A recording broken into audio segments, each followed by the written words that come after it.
Welcome to the Core Connection. I'm Mira Rubin here with you on Enlightened World Network. And today's topic is imagination and how we can harness our imagination to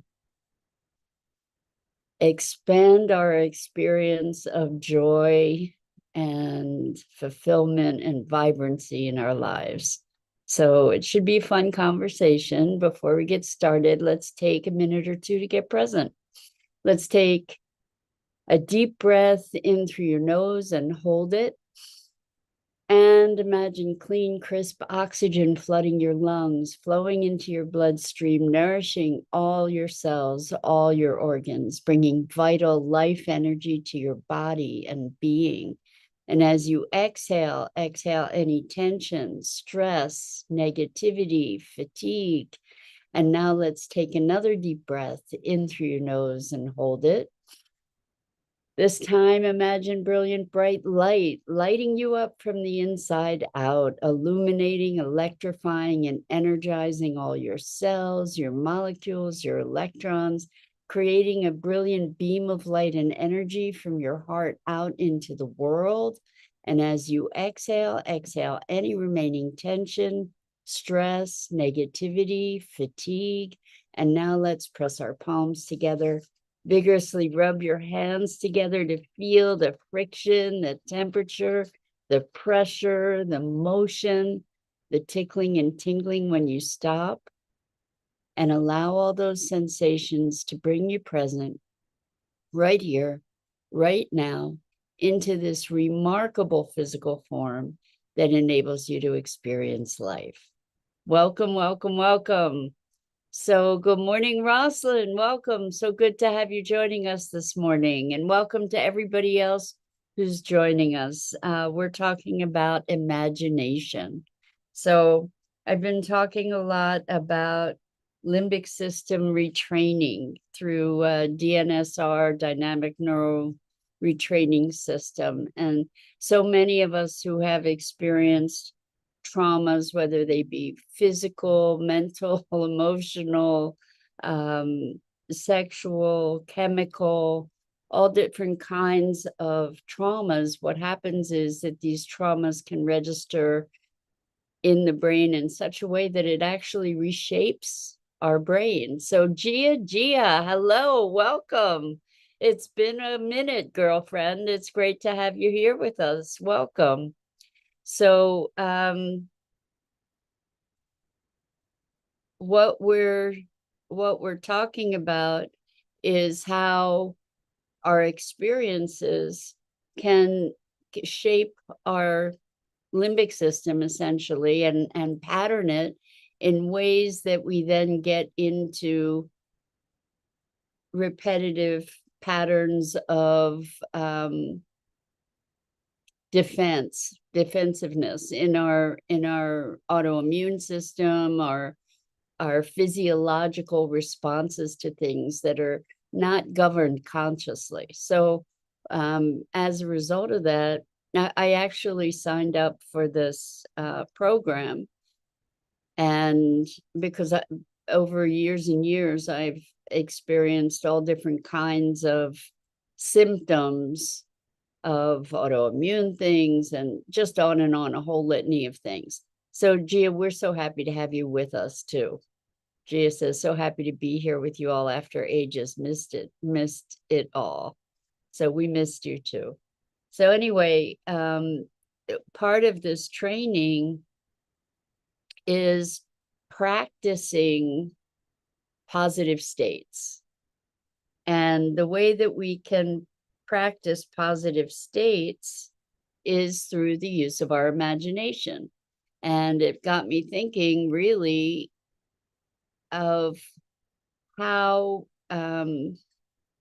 we often employ our really vivid imaginations to imagine the worst possible scenario, how we often put our attention on how the multitude of ways that things could go wrong and all these awful things that could happen. And what that is doing is it's employing imagination, but it's employing it in a way that is is clearly detrimental. And what happens is we can work ourselves into all kinds of states by projecting or thinking about our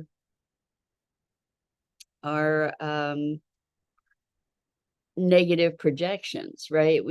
A lot of us spend a lot of time worrying over things that haven't happened, but we're using our imagination to get us into a state of not so positive arousal, essentially, like where we're activating all this chemistry in our bodies and all kinds of physiology over something that isn't happening.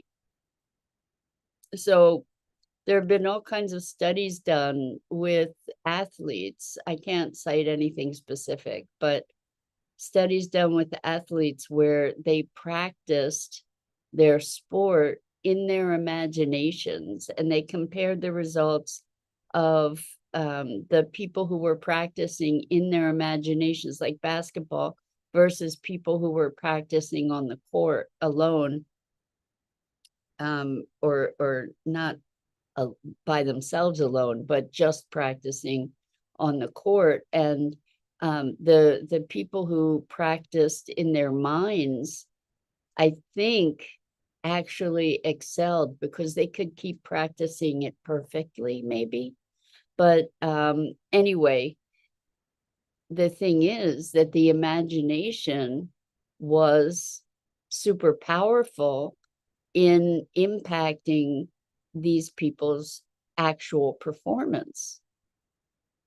So as we practice, consciously and deliberately practice using our imaginations to create new neural pathways, to create new emotional states, or to heighten emotional states, which is something that we do. It's just that they're not always positive emotional states that we're heightening. So, like worry will create more anxiety, most likely. Some people say, well, they're planning for the worst and hoping for the best. But the thing is, as you're planning for the worst, if you're attaching all kinds of emotion to it, you're creating a pattern there. And that pattern becomes sort of magnetic in our experience, because it creates a filter through which we interpret and respond to what's happening. So I'm trying to think there was another video that, this was wonderful. This was really, really interesting. It's not so much about imagination, but it is about how patterned we can become. It was a guy talking about neuroplasticity, essentially, but riding a bike, and how we say that, once you've learned how to ride a bike, even if you haven't ridden a bike in years, you can get it back and just ride a bike. So and I will be a testament to that. I hadn't ridden a bike in years, and I was able to get back on a bike and ride it. But anyway, he manufactured or manipulated this bike so that it was different than the bikes that we normally ride. Normally, when we turn the handle bars to the right, the wheel turns to the right and the bike goes to the right. And what he did was he re-engineered the bike so that when you turn the handlebars to the right, the wheel goes to the left. And when you turn the handlebars to the left, the wheel goes to the right. And it was wild. I think he's done TED Talks with this, and I don't know the guy's name, but demonstrating that we just can't do it. He was able to do it. It took him 8 months. It took him 8 months of practice to be able to ride the bike backwards, essentially. And then he went to try to ride a regular bike, and it took him 20 minutes before his brain kicked in to recognize the pathway that had been there before for how to turn right and go right, kind of thing. Meantime, his son, who was, I don't know if he was 8 years old, I don't know how old he was, but his son, who was riding a bike, was able to learn how to ride this backwards bike in a space of 2 weeks, while it took him 8 months. So it's talking about our ability to get out of a rut. And the point of this conversation and what we're talking about is that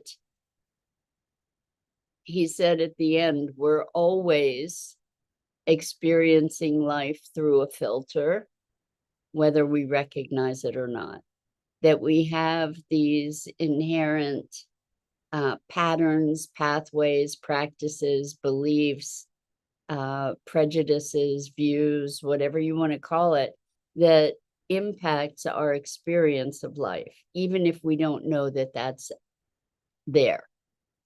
And so one of the ways that we get to retrain ourselves is through vivid imagination, because the brain doesn't distinguish between something that's real and something that's vividly imagined.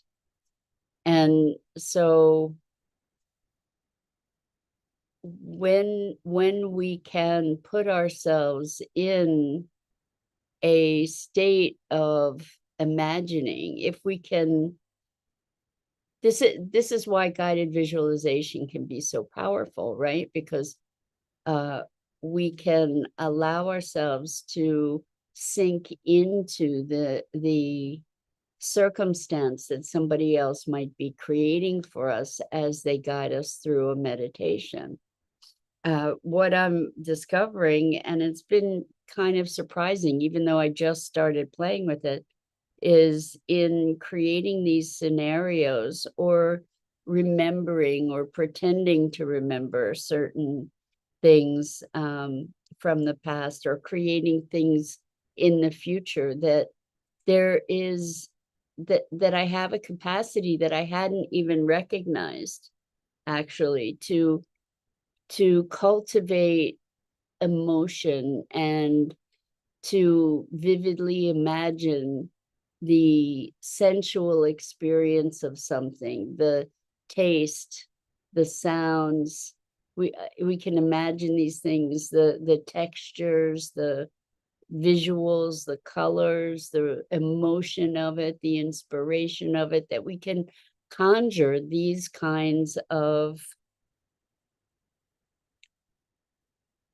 experiences, actual experiences, as we're imagining something, because we're experiencing it in that moment. And as we experience that sense of joy or delight or wonder or curiosity, it's very, very powerful, because what's happening is that it's activating these neural pathways, it's activating new sets of chemistry in our body and being, and using our imagination.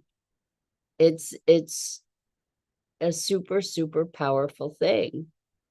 So it's interesting to me that I am a very visual person, but when people say visualize something, I don't see the thing. I know the thing, but I rarely see the thing. I have a sense of it. Like I could describe it. Like I could think of a black stallion running across the sand, but I don't have a vivid visual of it.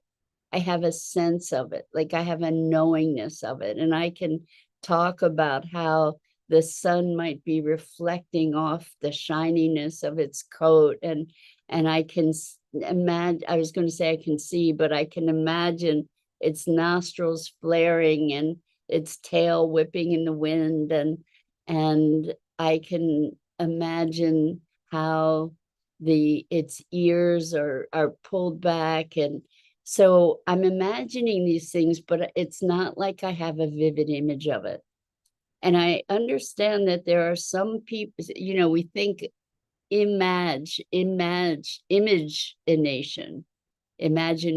So I can talk myself into the richness of these experiences, but I don't necessarily feel immersed in the visuals. I can describe nuances of the visual, but it's not that it's here, like I can touch it. Whereas I know other people who have these incredibly rich visuals that are so detailed, like they just see it. They see it. I have to describe it, which is really, really interesting. Like I can bring myself there with words, but like I said, it's not something that I usually see. Every now and then I see something, but that's rare. Maybe that's something that we can cultivate too. But I've heard that there's some kind of condition where certain people have no imagination at all. They're unable to imagine anything, visually, auditorily, kinesthetically. And that's kind of unfathomable to me. It's a fascinating thing. I don't know what it's called.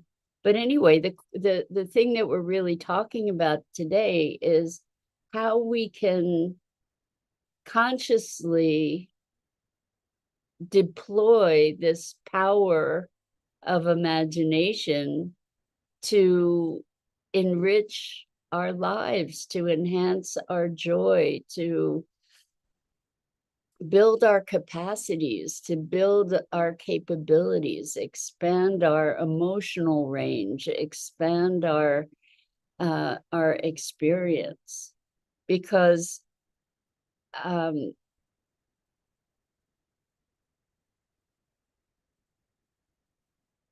this is an interesting phenomena, is that many people who have experienced trauma can't really recall positive memories.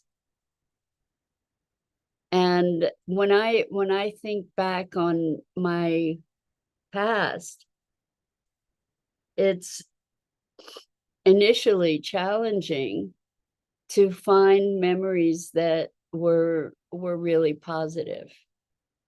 The simple memories that were just pleasant and joyful and delightful.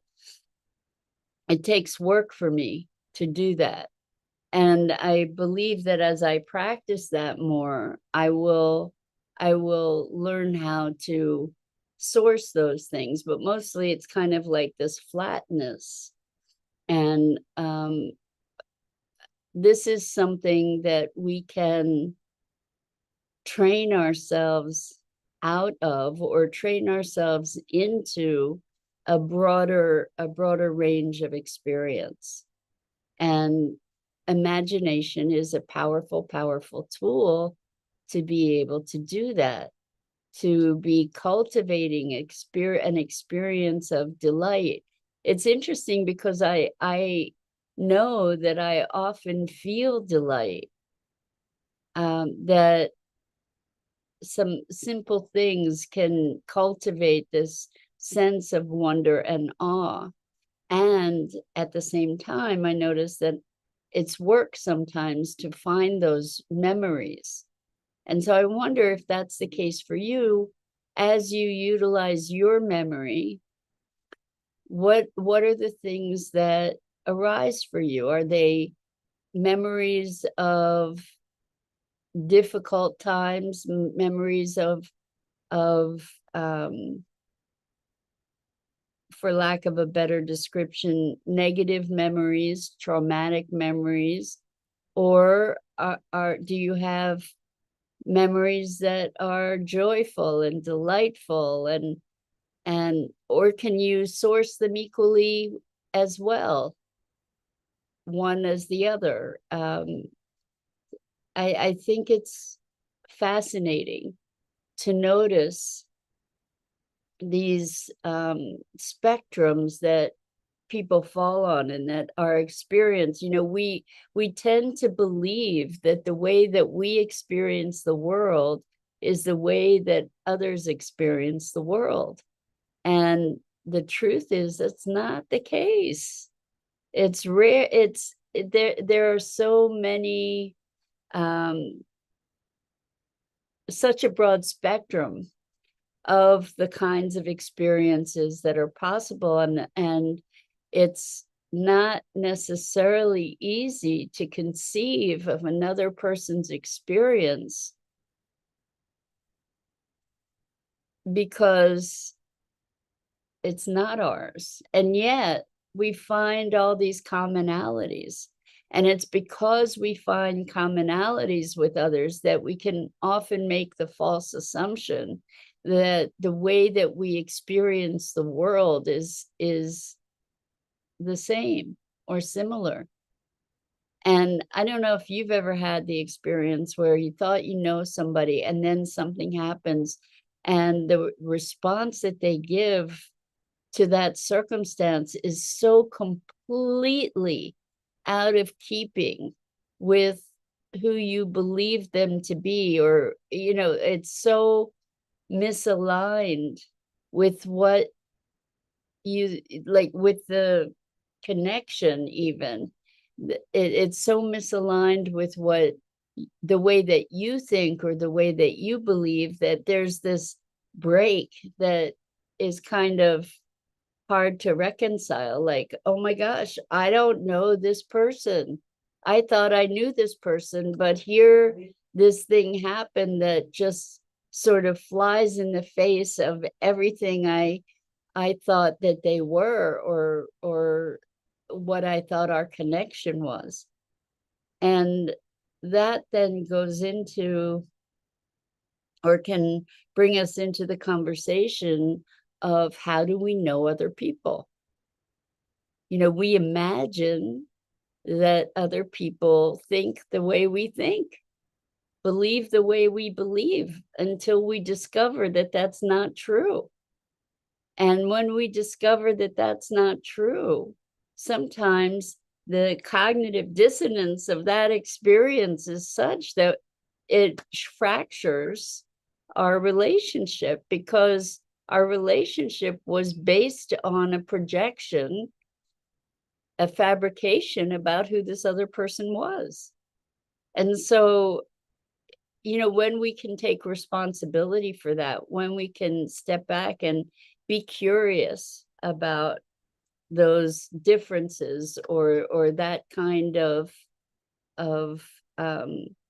psychic jolt, then we can decide if we can re-evaluate or assess, or maybe even release our attachment to whatever that idea was that we had about who this person was. Take responsibility that that was our projection, and then regroup and reevaluate. So it begs the question of how much of our lives is real and how much of it is how much of them are imagined, right? Like,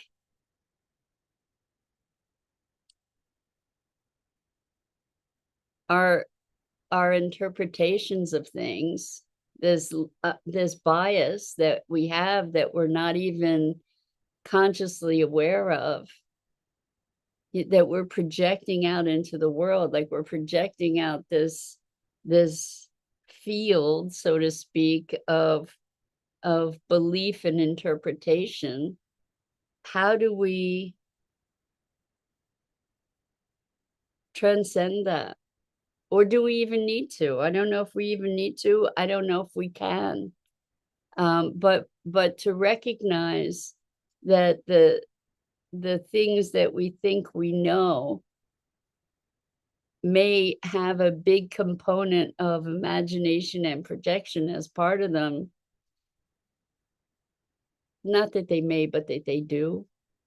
Then maybe we can consciously choose how we would like to be imagining things, rather than imagining the world as a dangerous place, where there are all kinds of monsters lurking around every corner. We could be imagining instead the world as a bounteous and generous place where life is happening for us, where life is happening